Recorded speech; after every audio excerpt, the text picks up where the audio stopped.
What's up, guys? Welcome back to Deeb's TCG. My name is Phil, and today is a really great day because it's the release of Prismatic Evolutions, and it's also the release of Budew.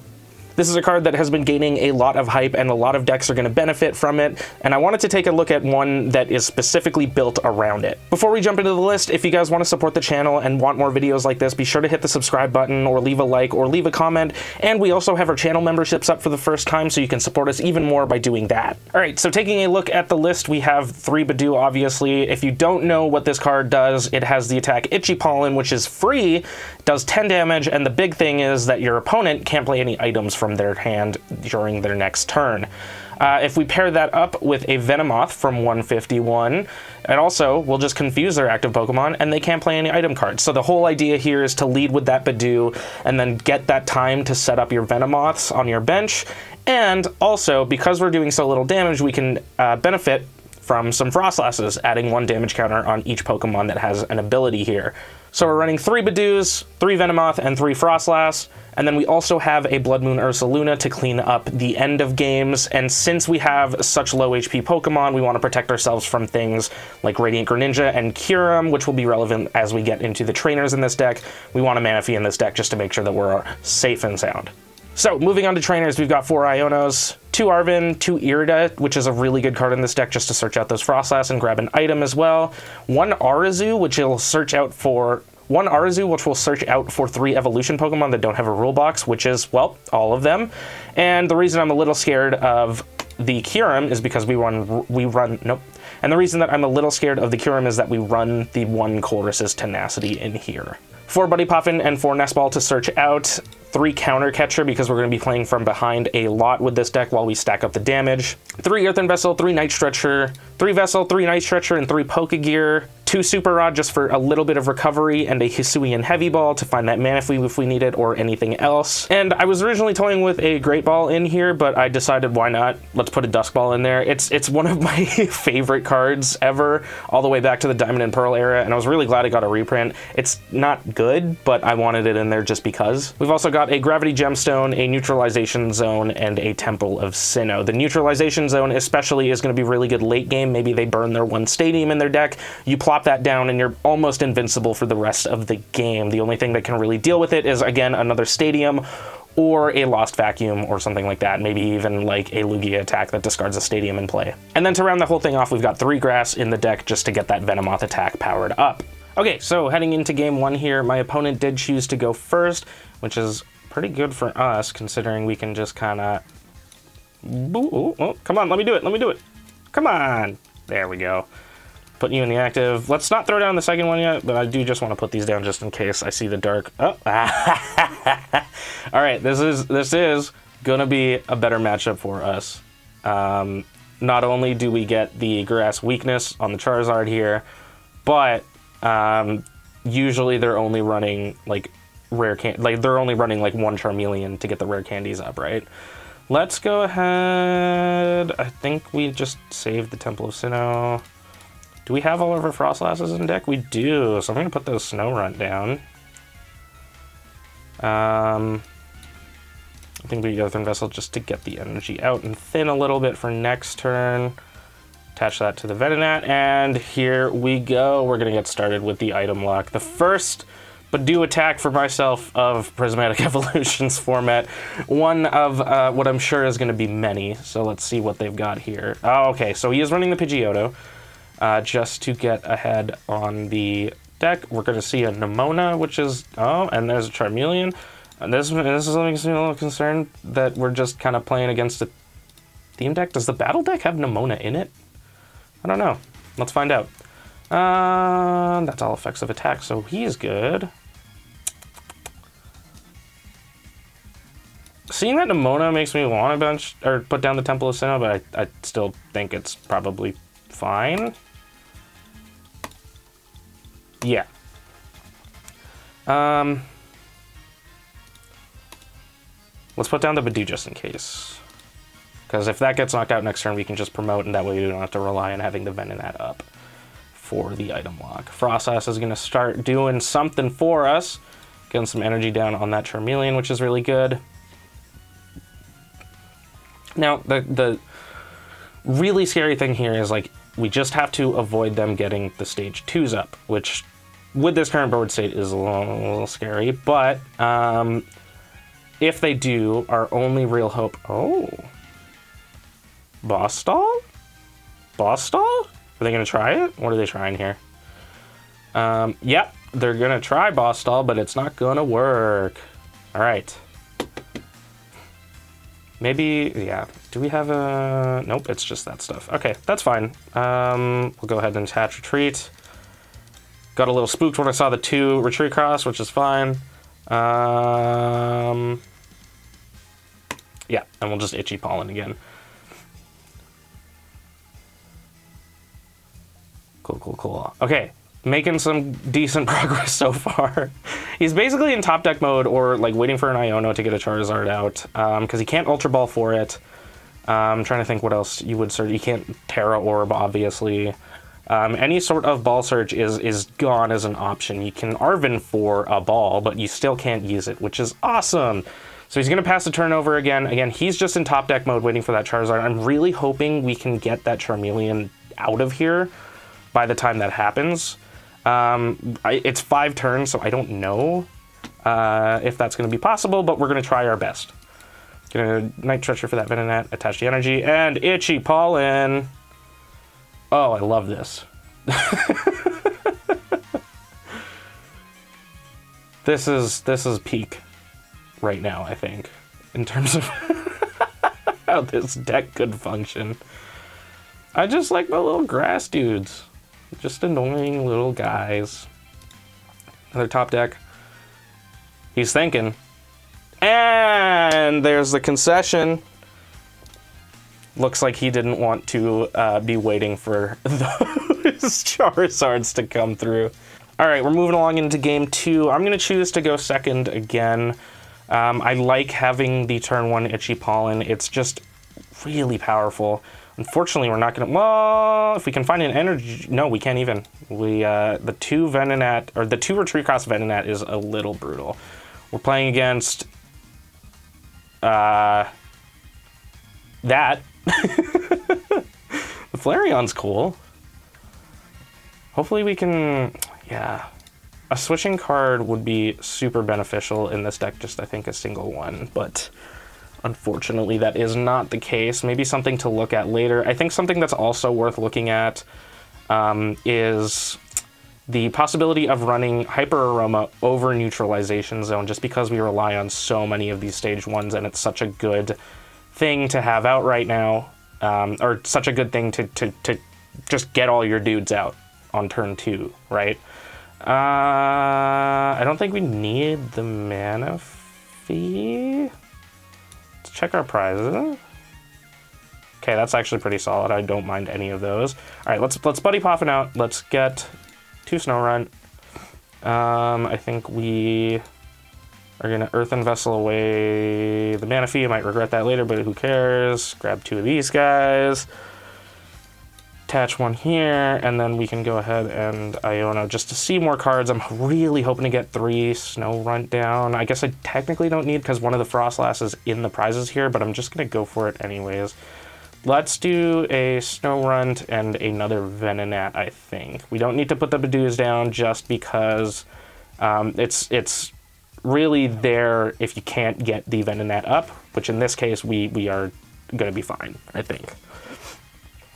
So assuming there's no hand disruption, we're actually in a pretty good spot here. Even if he knocks out the top Venonat there, we can just Irida for an Earthen Vessel, I believe, as long as I didn't... Yeah, there's still 2 in the deck somewhere.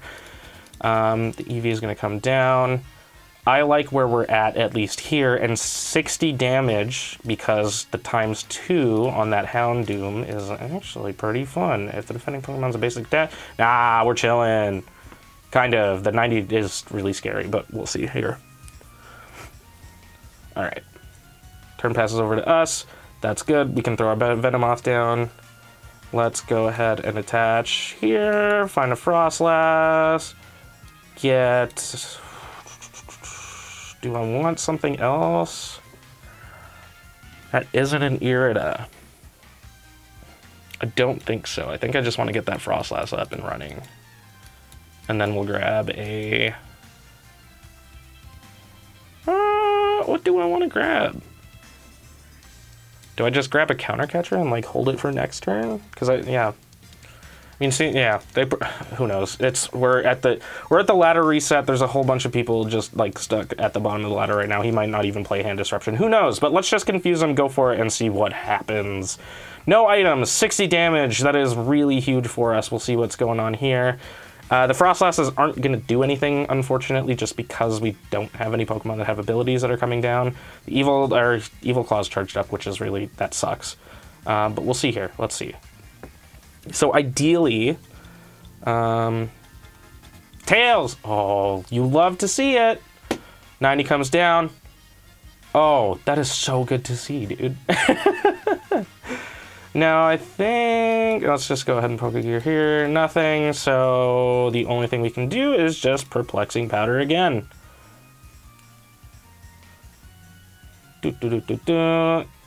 So, I mean, it's going to be a 12.5% chance to hit 2 Tails. I guess it's technically, I don't know if you count these as independent events or not. I guess they are independent events, but it'd be cool to see them flip Tails twice in a row. Let's see. Nope, unfortunate, but that's okay because we have counter catchers.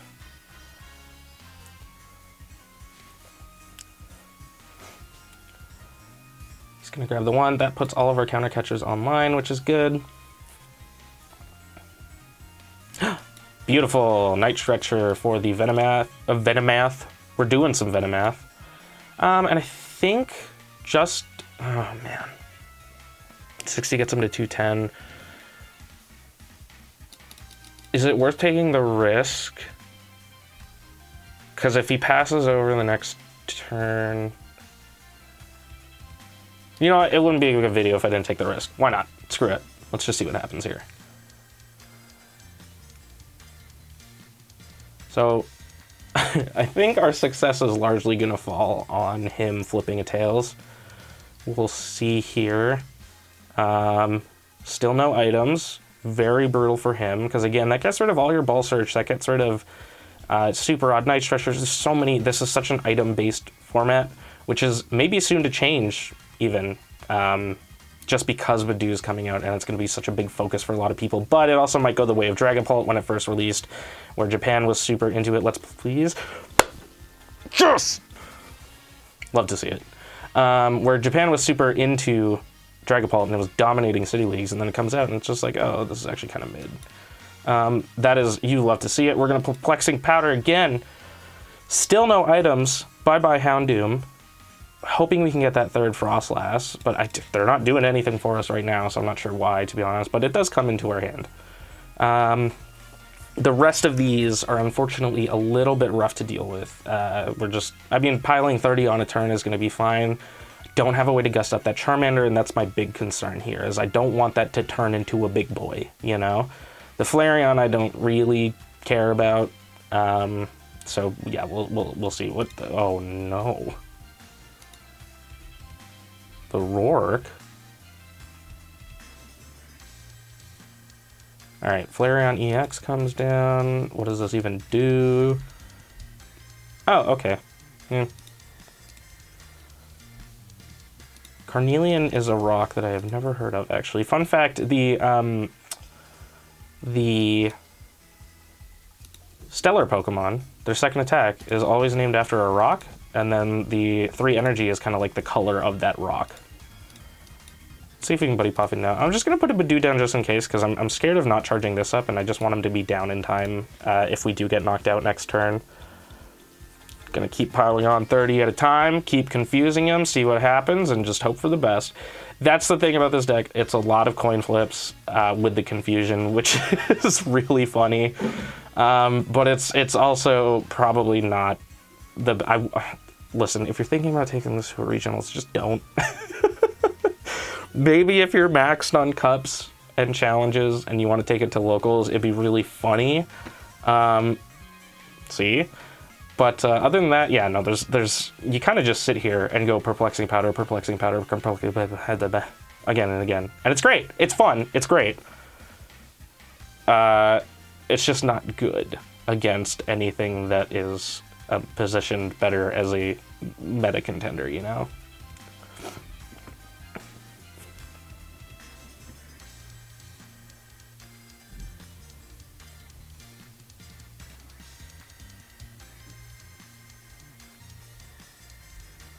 gonna get the Jacques down, so he's probably gonna find his Charmeleon. Yeah, there he is. It's not the one with the... Is it? Wait, I didn't even see. Was that the Flare Veil Charmeleon? No! So, we're not even gonna be stacking damage on that. That sucks. But it's whatever, I guess. Is he gonna get energy? You gonna see that? Okay. Oh well. Him not having any Pokemon with abilities is really gonna be hurting us here. Yeah, alright. Perplexing Powder again. Let's just have some fun with it. Can't even retreat the Flareon, which is very unfortunate to him.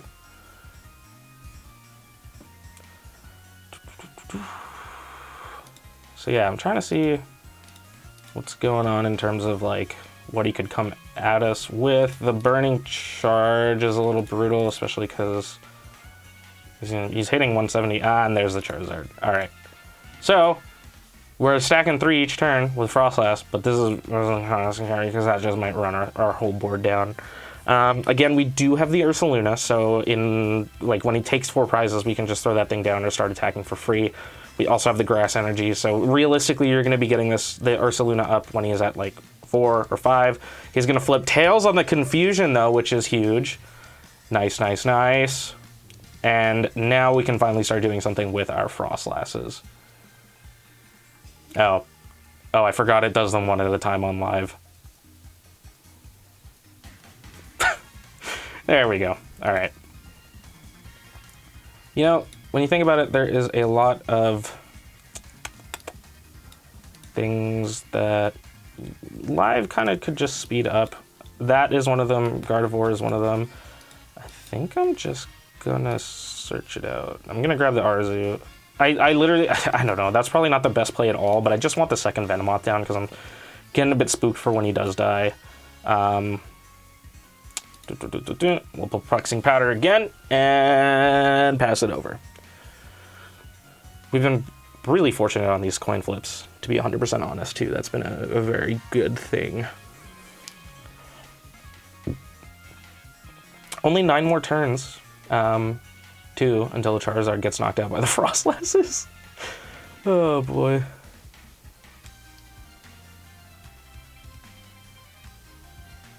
He's playing with a 9-card hand too. What I was really hoping for off of that Pokegear was an Iono, just to get him down a little bit in hand size. It's a little unfortunate that we didn't get it, but I still think we're in like an okay position. It's not the best, but it's something. The Roark is crazy. That is a crazy play to put in your deck. Oh boy. Okay, Handune's coming down.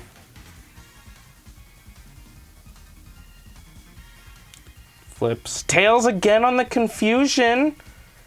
That's nice. I like that. Alright, and Freezing Shroud's gonna stack up again. 8 more turns until the Charizard's gone.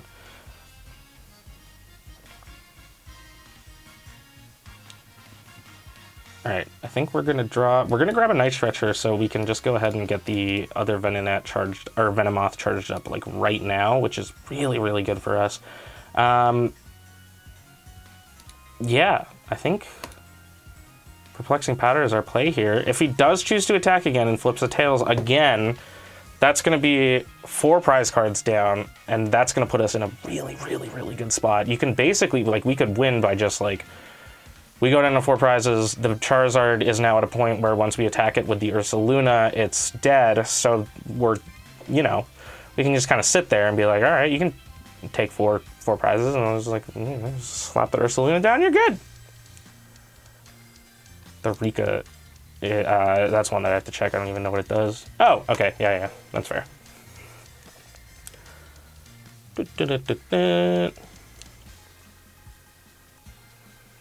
See another Eevee come down in the Houndoom. Is this just like dog and cat themed? Plus like a lizard that just comes and hangs out once in a while. Yeah, who knows? Flip the Tails! Do it again! I dare you! Yes! That is incredible. I did not expect to flip, was that 3 tails in a row? So we are chilling now, I think. Because the Charizard's going to come up. Is a Charizard? Realistically, we could... No, we wouldn't be able to get it just by Frostlasses, but if we were able to stall out and, like, gust something up... but we're going down, like, he's going to have to go down to 1 prize for us to have Gust online, which is incredible. Yeah, it's just a funny situation overall. The fact that this is, I'm not gonna lie, the fact that this is getting pulled off is a little crazy to me. So we're gonna hit the Perplexing Powder, confuse him. That does 60, which brings him up to 240, to 280. All we need is 1 Tails Flip on a confusion, and he's been attacking through it. He's been trying to attack through the confusion, so we'll see.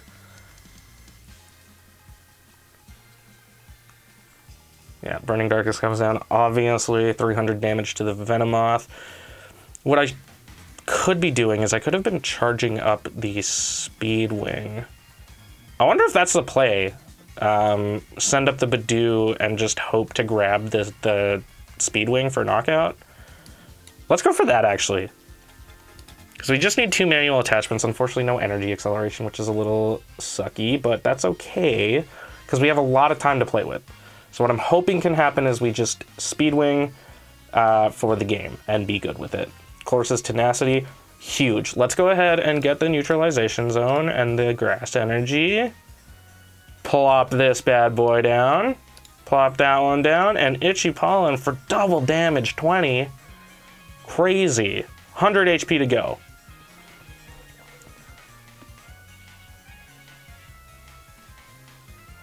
Wait for the Freezing Shrouds to stack up.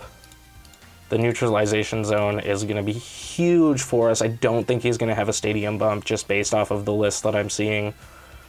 Yeah, he's... I can't believe it. I can't believe this is actually, like, kind of working.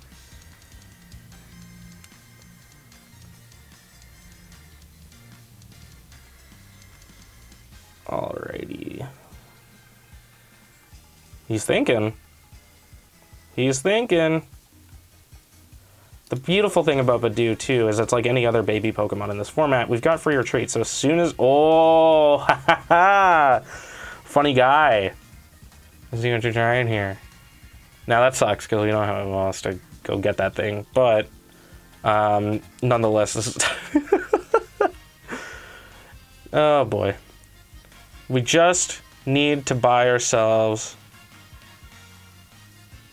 3 turns. And one of those turns we're going to have Catcher online, so as long as we, like, if that guy comes up, we're going to be fine. I think this is the part where I throw down 2 Budews. No, I'm going to throw down just 1, because, yeah. Throw you down. Oh, if he didn't retreat, it'd be game right there. We'll throw the Gravity Gemstone on. I think Super Odd in 1, 2, 3. Yeah. And I do want to thin out just a little bit, so I'm going to go grab those energy. Let's go ahead. Yeah, let's attach it just so it's there, you know. It's not like we need energy otherwise. We just need 1 Tails Flip, and the game is ours, as far as I'm concerned. No. I'm terrible at math. We just win. How did I mess that up? What? This is what I get for trying to do math while recording. All right. There is nothing he can do. I forgot we even had the neutral zone. I was trying to race against the clock for prize cards, but like we're just chilling. The game is ours. This is amazing. Wow. I didn't think it worked, but it did. He's gonna flip for confusion. It's still gonna be a Tails. Oh boy. Turn passes over. Freezing Shrouds come up. Is it gonna knock him out? Oh, no, because you have to check. Yeah, that makes sense. Oh. That is absolutely amazing. Just bit by bit taking that guy down. We're going to take our final 2 prize cards, and that is game. So there you have it. That is Budew, Venomoth, and Frostlass. It is a hilariously fun deck. One that you could probably only play today while everybody's reset on the ladder and there's a whole bunch of what is going on. But nonetheless, maybe something fun to take to challenges and cups if you're maxed out and just want to be as annoying as possible. If you guys like this video, be sure to let us know in the comments or leave a like or hit that subscribe button. And again, we finally have channel memberships online, so if you go ahead and hit that join button, you're going to be supporting us even more. Be sure to stay tuned because we've got a lot of fun stuff planned for 2025, and until then, I will see you guys in the next video.